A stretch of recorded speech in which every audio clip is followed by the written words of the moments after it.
निम्मे food channels बघ ना, त्याच्यातले सर्व रील्स हे कशाबद्दल असतात की कुठलाही एक खाद्यपदार्थ घ्यायचा, तो चण्याच्या पिठात बुचकळायचा, मग तो पावात गुंडाळायचा, मग ते परत चण्याच्या पिठात बुचकळायचं, तळून काढायचं घाणेरड्या तेलामध्ये आणि त्याच्यावर मस्टर्ड सॉस टाकायचं, त्याच्यावर चीज टाकायचं, बरोबर, त्याच्यावर चीजवर अजून किसून टाकायचं, मग त्याच्यावर चाट मसाला टाकायचा, मग त्याचे कापून 4 भाग करायचे, त्याच्यावर परत चीज किसायचं आणि हे तुमच्या हातात द्यायचं. 90% खाद्यपदार्थांचे रील हे या रेसिपीचे आहेत. हे आपण काय खातोय?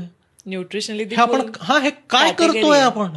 म्हणजे या बॅड कॅलरीज नाही आहेत का? तर हे शेण आहे, ही माती आहे जी आपण खातोय ती. हे अन्न नाहीये, हे विष आहे. माझ्या घरी केलेला स्वयंपाक मी खात नाहीये, तो उद्या रिसायकलिंग मध्ये जातो आहे आणि मी हे बाहेर येऊन खातोय आणि घरी जाऊन सांगतो माझं ना सध्या जरा डाएट आहे, मला भूक नाहीये.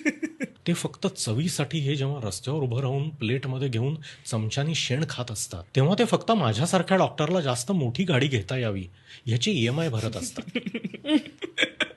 चालू ठेवा. Physician, nutritionist, dieticians, cardiologist, vascular surgeons, आम्ही सगळे तुमच्या या भेळपुरीच्या पैशावर मोठ्या मोठ्या गाड्या घेणार आहोत, मोठ्या मोठ्या घरामध्ये राहणार आहोत. चालू ठेवा.